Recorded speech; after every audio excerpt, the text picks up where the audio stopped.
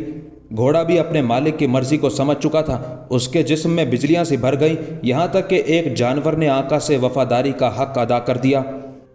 ملک مقدر کا گھوڑا اس وقت تغرل کے قریب پہنچا جب وہ غدار سلطنت ندی کو عبور کرنے والا تھا۔ ملک مقدر نے اس لمحے کو غنیمت سمجھا اور گھوڑے کی پشت پر بیٹھے بیٹھے ایک زہریلا تیر تغرل کی طرف چھوڑا۔ ایسے ہوائی نشانے اکثر ناکامی سے دوچار ہوتے ہیں، مگر ملک مقدر کی قسمت اپنے عروج پر تھی اور تغرل بدترین گردش کا شکار تھا۔ وہ تیر جو برق رفتار گھوڑے کی پشت سے چھوڑا گیا تھا تغرل کی گردن میں پیوست ہو گیا۔ تغرل نے سنبھلنے کی کوشش کی مگر گھوڑے کی لگام اس کے ہاتھ سے چھوٹ گئی اور وہ اس طرح نیچے گرا کہ اس کا آدھا جسم ندی کے کنارے پر تھا اور آدھا پانی کے اندر۔ ملک مقدر جوش جذبات میں گھوڑے سے کود پڑا اور اس نے تغرل کو کھینچ کر پانی سے باہر نکالا۔ وہ درد کی شدت سے چیخ رہا تھا، تم آ گئے میرے جان نثار، باقی فوج کہاں ہے؟ تغرل کی زبان لڑکھڑا رہی تھی۔ ملک مقدر نے اس کی گردن سے تیر کھینچ لیا، خون کا ایک فوارہ سا ابلا اور ملک مقدر کا پیراہن رنگین ہو گیا۔ تغرل کی ایک اور دلدوز چیخ بلند ہوئی، میرے اجنبی نمک خوار، میں تمہیں نہیں پہچانتا۔ تغرل نے دھندلی آنکھوں سے ملک مقدر کی طرف دیکھا، ہمیں گھوڑے کی پشت پر ڈال کر جاج نگر لے چلو۔ ملک مقدر نے اپنی تلوار کھینچی اور تغرل پر جھک گیا، میں تیرا کوئی بدکار مصاحب یا نمک خوار نہیں۔ ملک مقدر کا لہجہ قہر آلود تھا، میں سلطان غیاث الدین بلبن کا ایک ادنا غلام ہوں، ملک مقدر۔ تغرل کے چہرے پر موت کی زردی چھا گئی، پھر بھی اس نے اٹھنے کی کوشش کی مگر ناکام رہا۔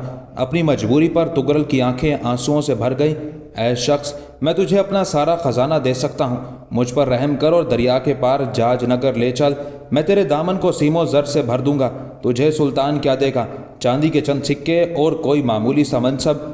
جریان خون کے سبب تغرل کی نکاہت بڑھتی جا رہی تھی، لیکن وہ اپنی تمام تر قوت سمیٹ کر ملک مقدر کو حرص و ہوس کے جال میں الجھانے کی کوشش کر رہا تھا۔ تجھے کیا خبر کہ رسم اعتبار کیا ہے اور اہل وفا کا اس دنیا میں کیا مقام؟ ملک مقدر کے ہونٹ جل رہے تھے، تیری ہوس اقتدار نے بڑی زہریلی فصل بوئی ہے تغرل۔